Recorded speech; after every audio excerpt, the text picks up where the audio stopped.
All right, can Keanu Reeves save you? I mean, he has before with John Wick, but can he as an angel? Let's find out.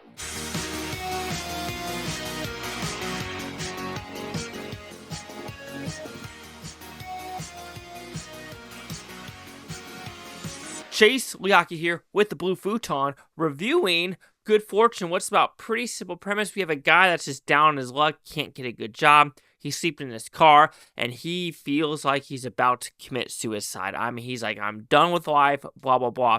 But Keanu Reeves is his like budget guardian angel, even though you say that, but Keanu Reeves is really there for texting and driving people to make sure they stay alive. But he's like, he's a lost soul. I think I have a better purpose. And he tries to save him by switching spots with Seth Rogen's character, which he's very rich, very poor, and they got to figure out if it's a good swap or not. Of course, the whole message of this movie is, can wealth make you happy, and can wealth actually be, a good thing? And of course, the question or the answer is absolutely yes. But this movie does have different themes where it does contradict each other of what it's actually trying to prove. All right, but overall, I think I enjoyed Good Fortune for what it was supposed to be, a fun, tongue-in-cheek comedy that does look at California or LA specifically about what the country or the city and state is trying to do. And again, I hate California. LA's a shithole in my opinion, and this kind of shows it with all the tents and everything and how there's a wealth disparity of people on the hill and people on the streets. But then you kind of think about that, and let's be honest, that's kind of been around since forever since history of mankind, where you always had the disparity, and people are like, oh, but we could try to make it better. You can't. It's literally impossible because you have the homeless people who some of them just don't want a home, or some of them are okay with where they're at, or they have mental illness. So at a point, what is the answer? It's not as simple as money. And this movie does kind of show that, where you have people working at a Lowe's or kind of a Home Depot, and they don't really want the fancy lifestyle. They just want to kind of get by and have a good life. So there is that. But then you also have the high people at the high end, and you got to figure out of what their priorities are through and throughout. I don't think this movie is trying to say where there needs to be a middle and everyone's like that. That doesn't make sense, because when you think about real life, for example, the people at the higher ups, they've spent and probably worked so much to actually get where they're at. It's not like they just randomly got there, right? They had to have some smarts. They got to have some simpleness to them. Yes, are some of them Nepo babies? Absolutely. But then when you look at, let's be honest, Jeff Bezos in the cars, in a garage, Steve Jobs, garage. So at a point, I kind of have to look at it a case-by-case basis where everything's like that. And everyone's like, oh, they could just give their money to people down below. Y'all acting like if the rich people give money to people down below, they're going to save money. They're not going to spend it on stupid shit like lottery tickets or drugs or anything like that. Y'all acting like the good movie that does this is Timeless. I think that's one with Justin Timberlake, where sure, you give someone time doesn't mean they're going to do good shit with it. So that is kind of talks about in this movie as well, of everything like that. The acting by everyone involved, I think, does a good job. Keke Palmer, Aziz, you have Seth Rogen, you have Sandra who, and you also have Keanu Reeves. That would do a great job with what they're supposed to do. The story itself, like I said, there are some contradictory elements, and I did kind of talk about it, where what everyone should be doing and where they're not. And I know this is an anti-AI movie, so I do give it a plus for that, where everything is going the AI route. And what do we do to stop it? Because we're also at that point is AI is going to take these jobs. And that's where the contradictory point is, right? Where you have Seth Rogen at the very end basically saying we're going to get rid of these robot delivery vehicles. But then when Aziz writes on the board, I'm pissing off with this job, I'm going to guess you're making fun of Amazon, right?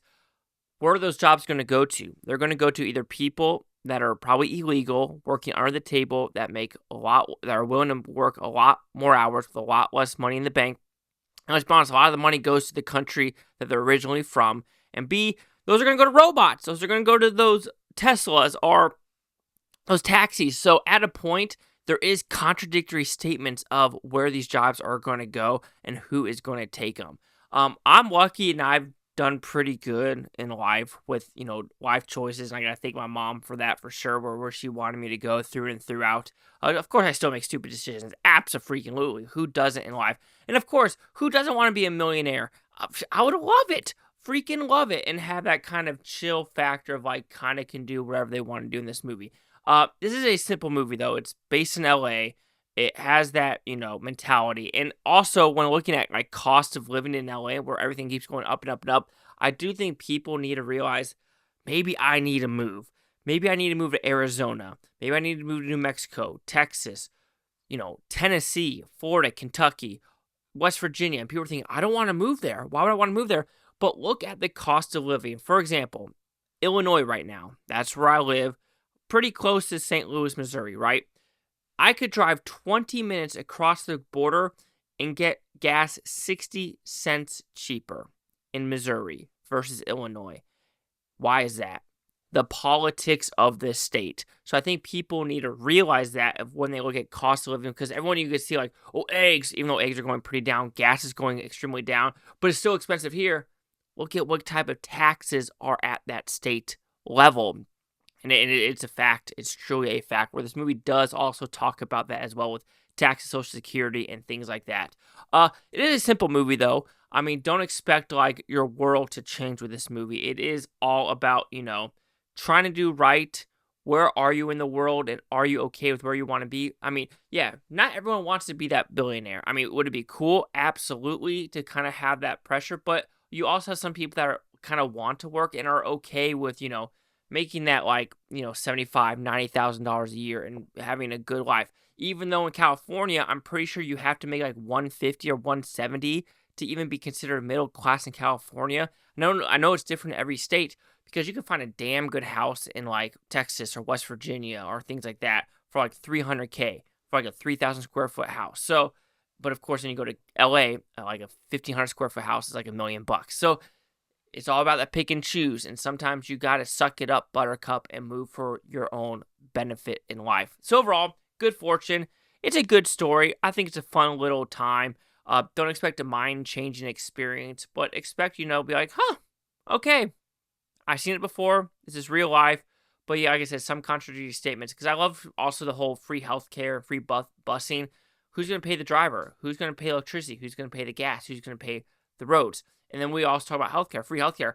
Who puts the money in to get these like really high drugs? Like really, it costs money.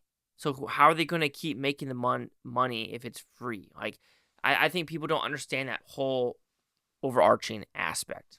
So Good Fortune will receive a 3.5 out of 5 Futons, which equals that 70%. So let's see the critics and user scores gave this one. Critics a 79% with 117. Audience score 80% with over 1,000. Critic consensus: a promising directorial future debut. God, I'm an idiot. By Aziz Ansari. Good Fortune socially minded humor is given wings by Keanu Reeves' heavenly comedic timing. God, I'm an idiot sometimes. 79, 80, 70. Chase out here with the Blue Futon. Like, comment, subscribe. I'm always Futontopia. Your Blue Futonians. Thank you for watching. A great day. I'm looking forward to stay tomorrow, a week from a month, a year from now. I'll just go freak one of you. Peace and love. Peace and love. Stay safe out there. And I hope you're doing good in life.